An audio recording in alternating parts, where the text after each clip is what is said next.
let's have another hand for our presenters so far. I think they've done wonderful. How many people have learned something new so far today that they never knew before? That's what this is all about. So yay. By the way, before we continue on with our last two speakers, I wanted to remind people of water popcorn. There's a carriage house over here open. You can go inside of it and look around. We have a carriage in there built in Union City, and its display horses are named Ed and Sue, and they're named after Ed and Sue Adolph, who were members of the Historical Society for many, many, many years. There's a lot of cool exhibits in there, things to look at. The other thing before we continue is if anybody wants to take a moment to bid on the bicycle, they can do that. Or if you want to sneak it in sometime while we're doing presentations, that's fine. But I want to talk a little bit about our new project as a historical society. How many people have seen the mural uptown? Thank you. That is another one part of a small part of our Cornerstones project. We're looking forward to doing a Cornerstones walking tour here in Union City, and it's going to be many stops on the tour. And we met our campaign goal, so we're very excited about that. We were going for yay, yes, thank you. We met our match of 50,000, so we have $100,000 grant now to start putting statuary and getting connected to the network to Freedom Trail for the Underground Railroad, as well as monuments to the St. Joe River Trading Post history, and also a memorial to the tornado victims of the last tornado we had March 6, 2026. So we're looking forward to doing some amazing things in the cemetery, making historical stops with QR codes. We have a lot planned for this Cornerstone Walking Tour. And if you've donated, we just want to say right now, thank you so much for helping that dream come true. There's still time for donations for that. It's being funded through not only your support, but grants and events like today. We have another cemetery tour coming up September 13th. So put a pin in that in your calendar if you want to support us in another way for the walking tour.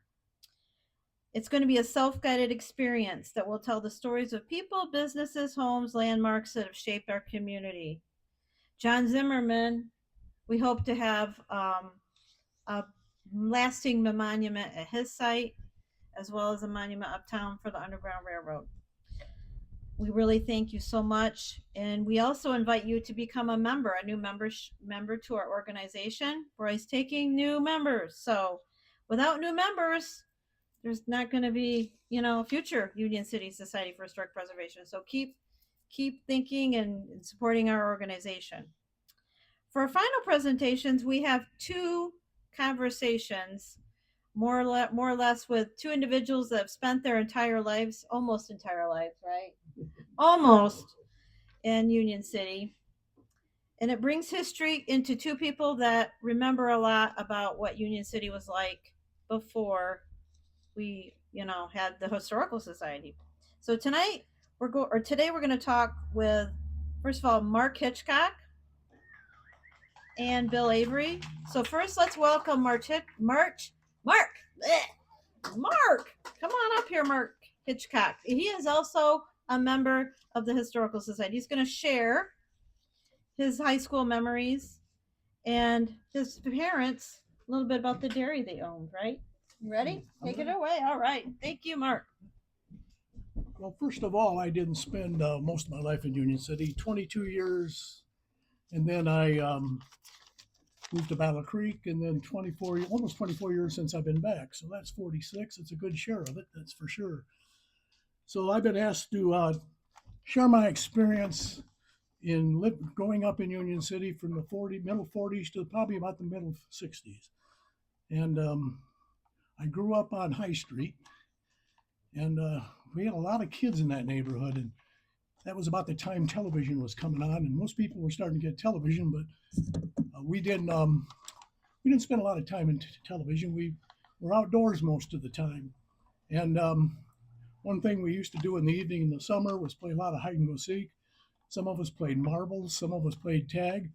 And one of the things I really liked was playing work up softball or baseball. I'm sorry, baseball behind the homes on John Street, and there was a big field there between John Street, the homes on John Street, and the river. And we'd have any place from 9 to 15. We used to, you get three guys batting, making out. You go to the back of the in the outfield and work your way up. So that was one of the activities. And back then, I don't think Union City had leaf pickup. So in the fall, we raked them into piles. We burned them. We cooked marshmallows and once in a while hot dogs. So that was really great growing up on High Street. Living on High Street, going to elementary school at kindergarten to start with, was a short walk from High Street to East High to West High, and always went to the back of the school, which was on West High Street. Front of the school was, of course, on Ellen Street. This is the old school, and most of the classes were on the basement floor, kindergarten through like sixth grade, I guess. And anyway, the highlight of that year, I remember, and I think maybe a couple of you remember the mill fire, and they let school out, kindergartners and everybody. So walking home with friends on West High, I looked over the houses and down toward the park where the mill was sitting at that time, and it was orange, huge orange flames all over. I thought the whole south side of Union City was on fire. But anyway, when I got home safely, one of my older brothers, wanted to take me down and get a closer look, and the closest we could get was town, the town bridge, and that's as far as they'd let us go. And I remember there was fire trucks all over the place, hoses here and there, and I looked it up not too long ago, and there were 6 fire departments at that fire, including Coldwater and Battle Creek, which probably don't go to a lot of our fires. So anyway, then fast forwarding to my 5th grade year was the year that they moved us. After we started the year, we moved over to the new elementary school on Walnut Lane, and that was great. We had a brand new school. Um, we great playground there. The playground at the old school was dusty and dirty, but it was great going there. The only problem was it was a little more of a hike going down from East High to Walnut Lane. But I remember telling people that, that don't, they told us don't go through Dead Man's Hollow. And so later I said, well, what happened? Nothing ever happened down there. It was parents telling the kids, stay out of there. They made this story up and somebody was killed down there. So anyway, we that was a good hike. And in the wintertime, we did get rides back and forth from usually the moms of the kids in our neighborhood. And one of the things that, I forgot to tell you, but that we did in the wintertime, we went to Jenkins Hill. I know probably some of you did that too. And Jenkins Hill was great. And it was right behind where the Jenkins Funeral Home and where the senior center is now. So anyway, finishing in elementary school, my dad bought a farm out on the corner of Creamery Road and County Line. And we moved out there just after my 6th grade year. But I want to back up a little bit and talk about my brother Fred. Got to talk about Fred. He graduated in '54, and this is when I first started going to athletics. And Fred was on the varsity football team. He's also played varsity baseball and basketball.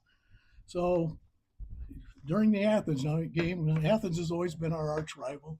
And Fred, 10 starters, Fred was one of them, went hunting the day before that game. And Bill Adams, who was the principal, suspended those 10 and a few others, I guess. And he had to bring up to play Athens the whole JV team. Now, there's some great athletes on that JV team that come up. You may have heard of a few of them. And they had great success when they got up on varsity, but it was John Miller, Josh McDowell. Let's see who else was on that team. Well, those are 2. Oh, Dick Adams and Vern Hill. I said that. And there were probably 5 or 6 others. I can't think of their name right now, but they were pretty good athletes. So in that game, Brown Jug and all, the game was in Athens. Athens had a real good team that year, and they were supposed to beat us anyway. and they only beat our JV team basically 6-0.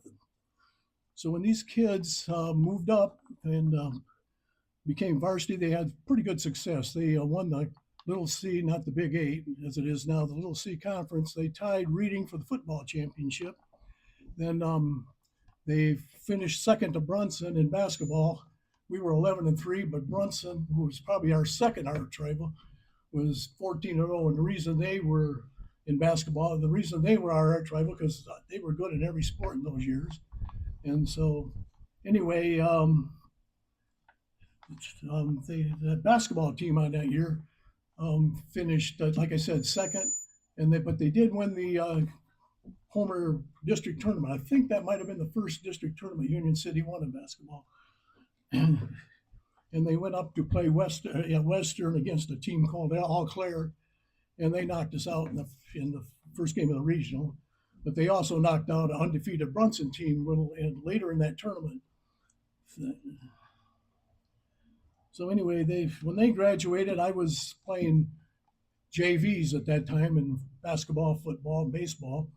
And probably the best team I played on in Union City was my sophomore year. We were 14-2 in basketball. But unfortunately, that didn't carry over to varsity. When we made varsity, we were like 9-10 or something. And the football team, same way. They were 3-3-2, three wins, 3 losses, and 2 ties. And we did have some highlights. That football team that I was on my senior year. Now, this is at the new high school. This is the first year that the high school opened. We beat a real good Homer team. But then again, we lost to Athens, who was really good that year, too. So senior year was great. A new high school, went to the prom that year. And one of the things I really remember made me really feel proud of being from Union City. A friend of mine's dad got tickets to Western Reed Fieldhouse. And the reason of John Miller, who was playing for Northwestern, he was a 3-year starter for Northwestern in basketball. And he had been in the Marine Corps for a couple of years. And so we got tickets. And this is probably I graduated from Western, so this is probably the only time I rooted against Western. So, but when they introduced the starting lineup for Northwestern, they said, and now at the other forward at 6'5", John Miller from Union City, Michigan. I thought that was pretty cool. So anyways, senior year went great, graduated. Then in that fall, I moved to KCC for a year. Also was working for Don Tassi at Glove Coders, and Don was great.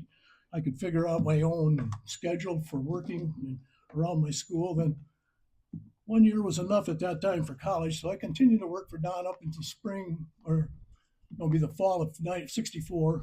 Went back to KC, finished, got my associate degree in spring of '66. Married Kathy, and let's see, we moved back to Battle Creek where Kathy worked, and then I was getting ready to start my junior year at Western Michigan, in which I did, and just after I started, I got a notice from Uncle Sam saying, I'd like to have you come and join us.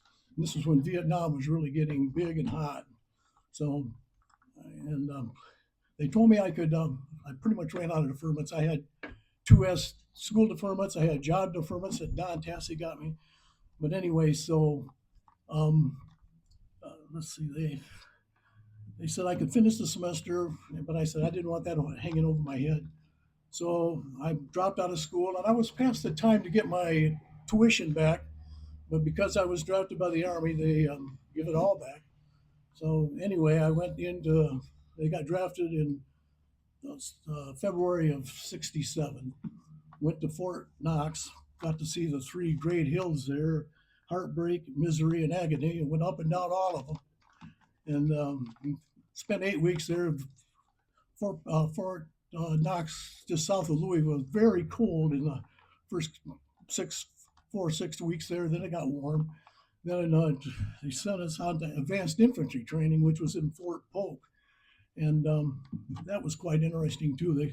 Fort Polk was like in the middle of Louisiana.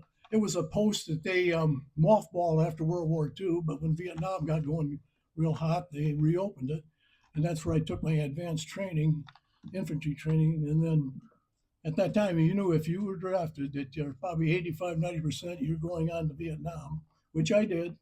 And I went over there in July 7th of 67.